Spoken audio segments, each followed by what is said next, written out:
Most people want to predict revenue with MMM. What do you need to predict revenue? That's such a huge open question to even begin with. Welcome to the Incremental Marketer, a content series where we meet with top marketing executives and leaders across industries to help you drive growth in your business.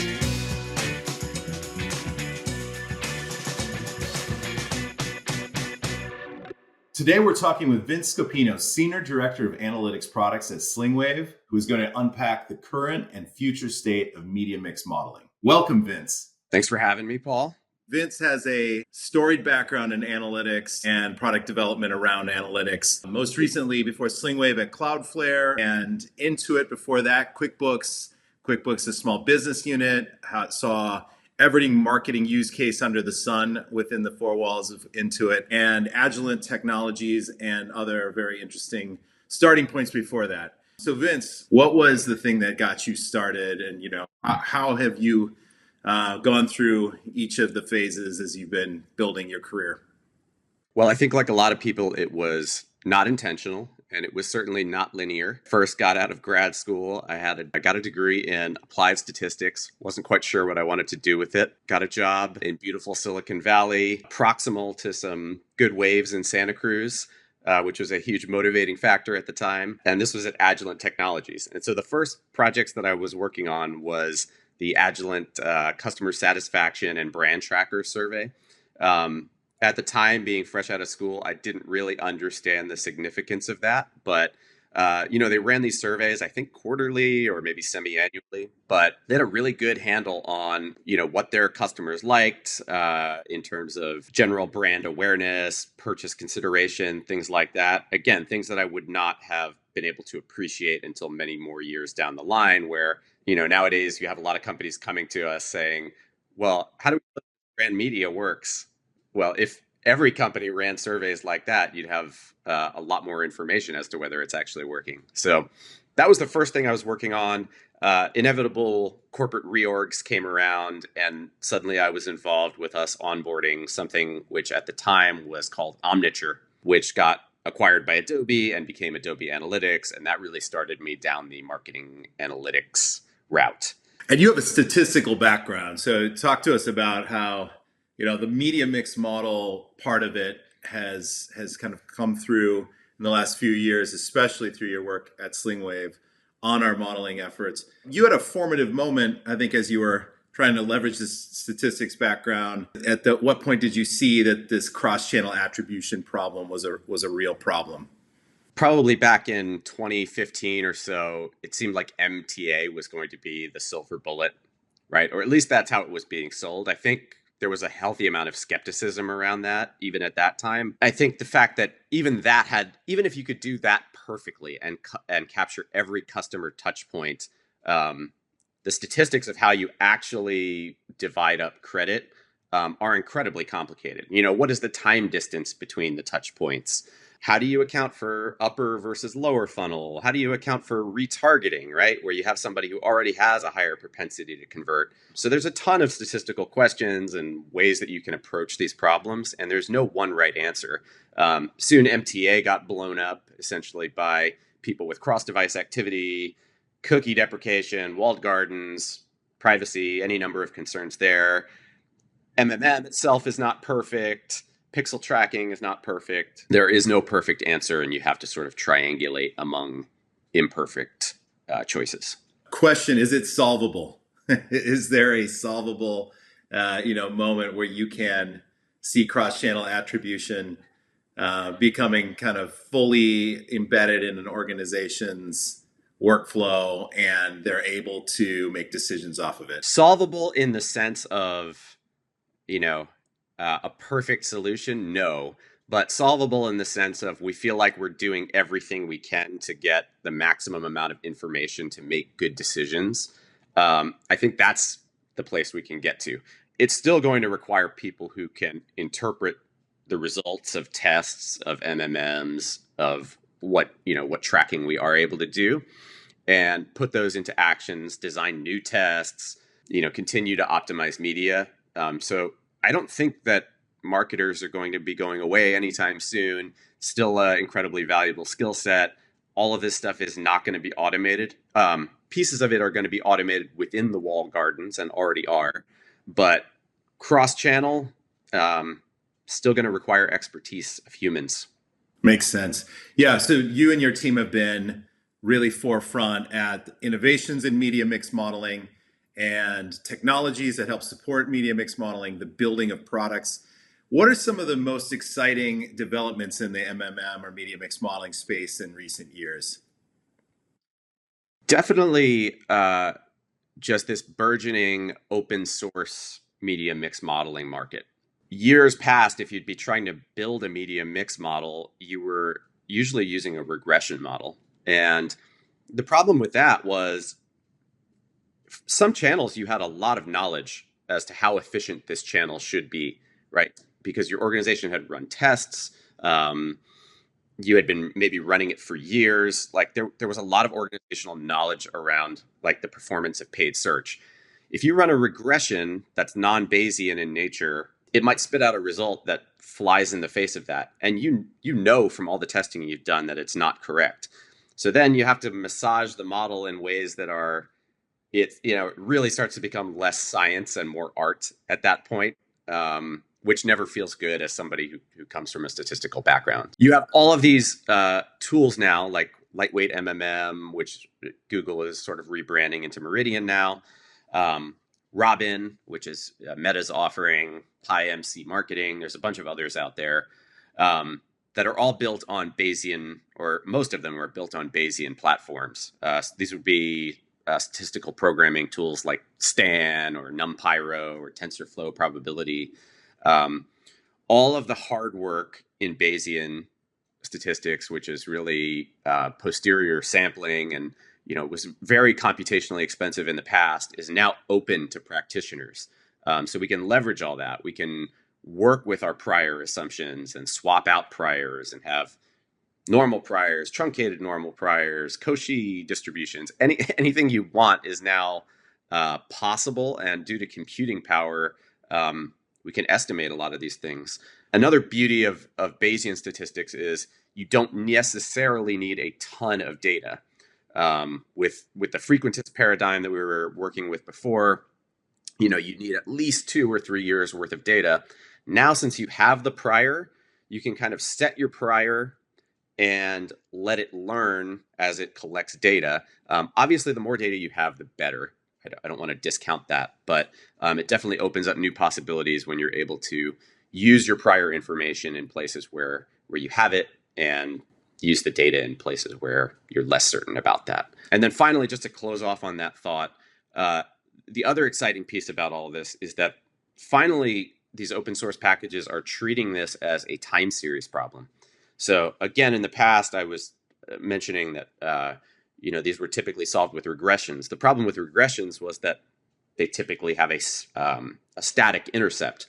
Well, we know that outside of media, businesses go through trends and cycles, right? So hopefully your business, your sales are trending up and to the right. Not always the case, but either way, there is usually an underlying trend. Your sales today probably have a lot to do with your recent sales. And then you have business cycles that are going on, usually on an annual basis, right? You have a peak season, or maybe your holiday season is your peak season, a slow season. So all of that is being captured, and that produces a much more robust, what we call baseline to your business. So a lot more possibilities out there today than there were, even as little as, 5 or 6 years ago. So you mentioned lightweight MMM or Meridian and Robin. Can you just talk a bit more about open source and what tools the team that you're running is using? What are you seeing, others who are practitioners in the media mix modeling space starting to adopt? The most popular ones are, I think, Meridian, lightweight MMM, and Robin. Meridian is a little bit more exclusive at this point. Google's not just giving access out to anybody. They take very different approaches. And I think my approach to it, obviously Slingwave, we've been building our own model with our own Bayesian statisticians and our own approach. So we have a preferred way that we do it. However, there is no one right way. It gets back to that thing that we were talking about earlier. this is just a microcosm of that. But if the marketing analytics problem, there's no one right way. Even within MMM, there's no one right way. With Robin, for instance, it will build you thousands of models and then choose optimal models that sort of meet your expectations in terms of channel performance, as well as general model fit. It treats things like your saturation curves, your S curves. Doesn't have to be S-shaped, but that's just an example. So your saturation curves, your ad stock or lag effect, it treats those as sort of hyperparameters. And so you're building thousands of models with different parameter values for your saturation curves and your ad stocks, and then you're trying to hone in on which ones are most realistic and seem to fit the data the best. Lightweight MMM takes a completely different approach, which is those are not hyperparameters, but they're actually parameters that are being estimated. So there's a lot more to estimate. It takes, depending on how much data you have, I've had lightweight MMM models take over an hour to run just to build that single model. The advantage there is that you get that single model and you can see all of those parameters estimated and you can control the distributions of those parameters. There are just certain use cases where you'd want to do one and not the other. Or for instance, just quickly to touch on that, a lot of times, again, you have some prior knowledge of what your point of diminishing returns is. You have marketers who are running this media and they have a strong sense over time of, well, I can't really spend much more beyond this because I'm not getting incremental reach.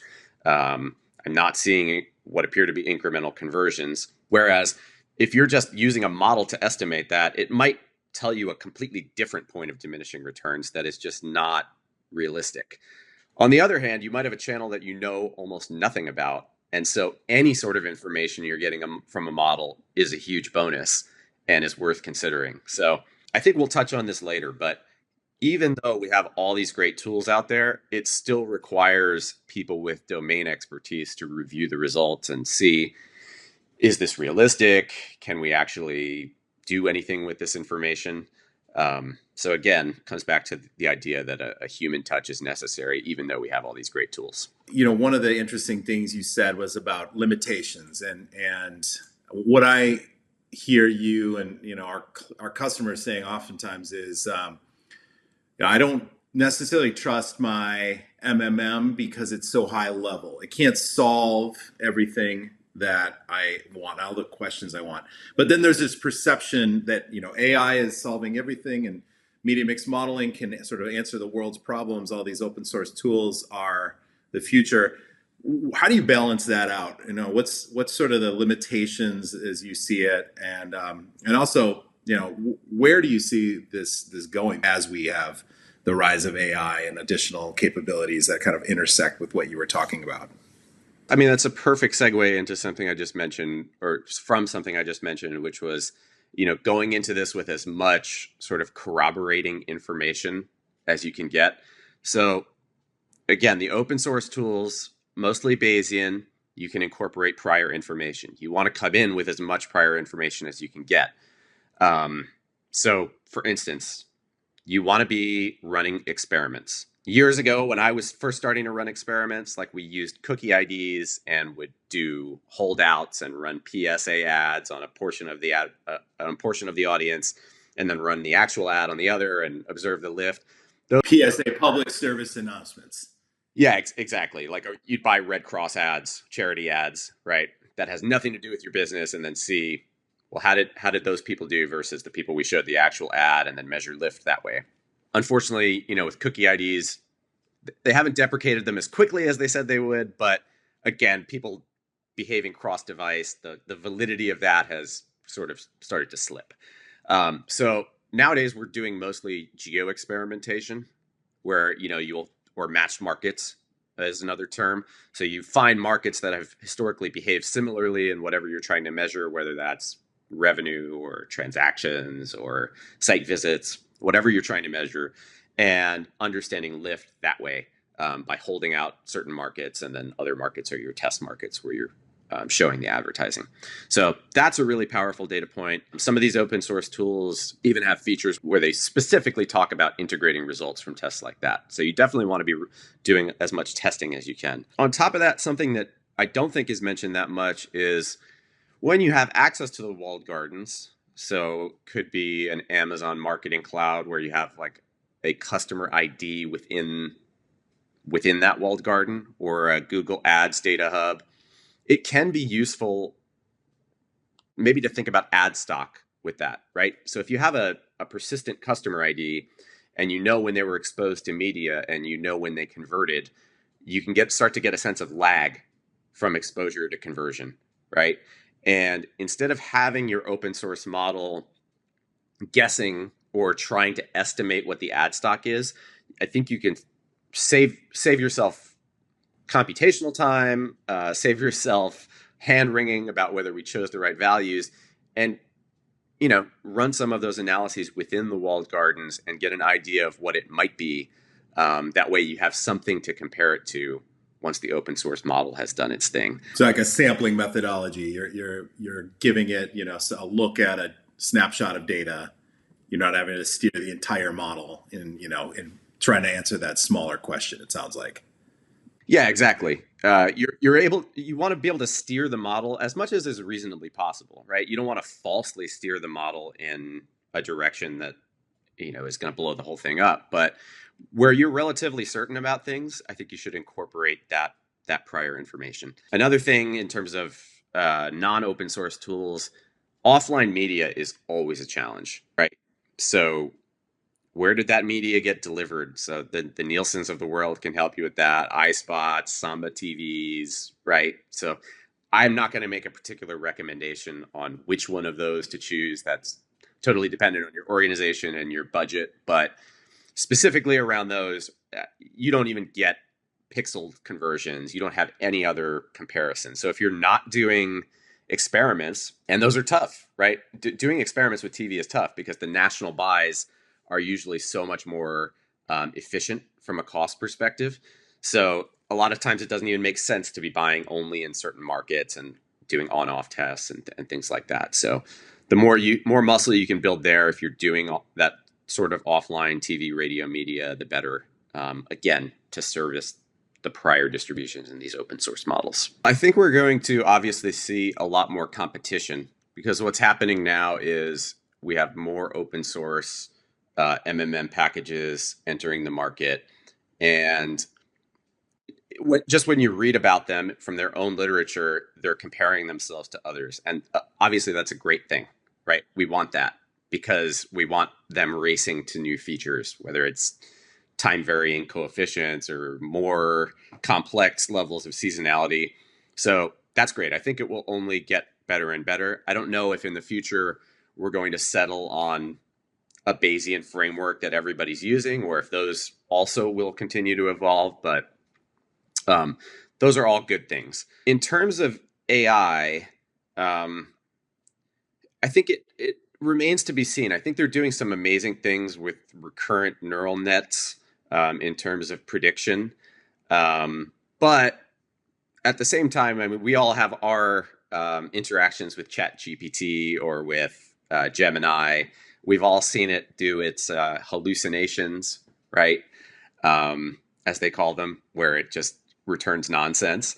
If the forecasting was so great, you'd probably have people making a lot of money on the stock market off of it. Although maybe they are. We're not hearing a lot about that. But there are a lot of great tools coming out. I just don't believe that there's going to be a silver bullet for this, because let's take a macro look at what we're trying to solve with MMM. Most people want to predict revenue with MMM. What do you need to predict revenue? That's such a huge open question to even begin with, right? In our ideal case, we're predicting revenue as a function of the marketing we're putting in. Oh, and by the way, maybe there's a trend and some seasonality. You also have your business's reputation. What are people talking about when it comes to your business? I mean, that can cause great things to happen for your business, or can pull you down. You have competitors. You have broader market conditions. Nobody knows how tariffs are going to play out, for instance, or what the Fed is going to do with rates. Yeah, So great the point. the, the problem itself is a inherently difficult problem that I don't think you can just throw machine learning or AI at. You have to approach it with as much information and knowledge as possible going into it. That's great. So, Vince, you've been developing this product for, the last several years and have been really taking a deep dive into the world of MMM capabilities, building at Slingwave this integration of media mix modeling with real-time attribution.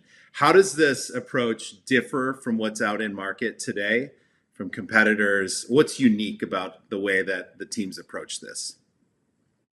Yeah, so I think the uniqueness comes from the fact that hopefully from the course of this discussion, the listener's been able to glean that we've been at this for a while. I've been at this for a while. I've had a long wish list of things that I'd love to have in an MMM, right?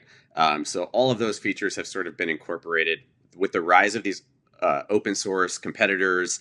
I've seen things that I really liked, other things that I didn't like, and we incorporated some of those things. And like I said, some of these things have been aspects that I've really wanted for a long time. We have options to do both autoregressive based seasonality, to do trigonometric or sort of a Fourier type of seasonality, depending on the situation and the data that we have. We have really robust Bayesian estimation built in. I touched on this earlier, but we do treat ad stock and S-curve parameters as hyperparameters. Again, we're trying to take as much prior knowledge as we have and not be guessing and building huge models. We're trying to strike the balance between having a model that answers all the questions you want and is low enough in complexity so that we don't start to get into these problems of identifiability. And I wanted to quickly touch on that because we didn't talk about that earlier, but identifiability or lack of identifiability is this idea that if you have so many parameters that you're trying to estimate in your model, eventually you're going to have multiple combinations of different values of these parameters that are going to lead to almost the same result. Now, the result could be the way you're fitting the model. So we do some holdout testing, and the MAPE or the mean absolute prediction error is 5%. Well, maybe there are 100 different variations of models that can produce an estimate that has a MAPE of 5%. You see this in Robin all the time when it produces its efficient frontier, and you're sort of looking at your best models. Then you go in and look at the details of them. The S-curve shapes are completely different, and you just know that can't really be the case. Like, there has to be some truth in there. So the more complex you're making them, great. You're trying to solve. You're trying to gather more information and answer more questions, but you can kind of end up shooting yourself in the foot because then you have to sort through all these possibilities and you don't know what the truth is. So again, we're trying to take an approach of not over parameterize, but at the same time, do all the things that we need to do. And I think we've struck that balance pretty well. That's great. In terms of tricks for practitioners, what would you say are some of those elements? You're giving the listener some ideas for their own modeling, their own internal teams. Give us some ideas for the 2025 and future model. Well, we already touched on a couple of them. So just to recap, those are come in with as much prior knowledge as you can. And that would be in the form of things like geo experiments or any other kind of experiments you can run. Any data you can get from walled gardens or from additional measurement tools like those ones I mentioned earlier, whether for offline like Nielsen's and Samba TVs and iSpots and things of that nature. So anything you can get from there, anything you can glean from your sort of regular platform pixel-based reporting in terms of, again, where you're reaching media saturation, you want to incorporate all that knowledge because the models give you the ability to do it. And if you feel confident in it, you absolutely should. When you're evaluating models, make sure that you're cross-validating them. I mentioned MAPE earlier, your prediction error, essentially. Cross-validate them across multiple periods. So don't just take the last 30 days and see, well, how did the model predict versus what actually happened? within those last 30 days or 60 days, maybe one channel was barely spending, right? So you don't get a sense of how well you did when that model was spending at, or when that channel was spending at different levels. The other piece we talked about earlier was seasonality, right? So different times of the year, different things are going on with your business. If you have enough training data, you want to test it in multiple time periods. Can be tricky to do, but I think is absolutely worth it. Another thing I'd say is, which again was touched on earlier, use multiple open source tools. I love what we've built at Slingwave, but I still do look at Lightweight MMM and Robin just to see if there are blind spots. And I think everybody should do that. Even if you have your favorite, you should, number one, to make sure that you, again, don't have any blind spots or are thinking of things in the right way. And number two, just to stay up to date on what's going on with these tools, right? Most of the people that are in marketing and professionals do not get into the details of media mix modeling. You speak a language that everybody wants to understand. It's amazing, it's compelling, and it is the future. What do you wish the industry understood at the broad level about media mix modeling and the world that Slingwave operates in? Well, it goes back to the point earlier about think about the problem that we are trying to solve in most cases. Like we are, the marketer thinks that we are just trying to solve what is the effectiveness of my different channels and how can I most optimally allocate a budget. But what we're actually doing is building a model that predicts something like revenue or transactions. And that's incredibly complex. And then within that world of complexity, marketers want to know, and rightfully so. These are all great questions. So I'm not trying to rail on marketers in any way because we want to get answers to these questions. But how does my media perform differently in certain seasons? How does it perform when promos are on and when promos are off? So questions like that, which we have ways of thinking about those, right? Like we cover trend and seasonality, and we could have dummy variables for promos, but it gets a lot more complicated when you're starting to think about, okay, well, what if the coefficient for my media, in other words, the actual marginal effectiveness for the media, what if that changes during a promo period? Or what if that starts to subtly become more effective during peak season? That's a whole nother level of complexity. So we don't want to essentially try to squeeze so much out of these models and expect so much out of them, because we get exactly back to that problem of identifiability, where it's like we might have arrived at an answer, but how do we know that this is the actual right answer? Because I can guarantee you that slightly tweaking parameters can produce a really similar answer, but with completely different conclusions to the model at the end of the day. So it's difficult to convey the exact nature of the complexity in these models, but suffice it to say, they're very complex, and oftentimes we're dealing with imperfect data. So try to stay high level and feel that your job is secure in terms of making decisions and being able to interpret data. I think it's a powerful place to think about yourself in an organization. You are literally making the decisions around allocation, investment, and these tools are those capabilities that you need to be able to make those tools. I know we're at time, Vince. Thank you so much for your time and your sharing your industry knowledge and experience with the crowd. Last question. This is totally, just looking into your soul. Surfing or snowboarding? It's an easy one for me. I'm a Florida boy originally, so surfing all the way. It hurts less to fall on water than it does on snow. And at least in the 90s, it was cooler. I don't know about today. Olympic caliber surfer, ladies and gentlemen.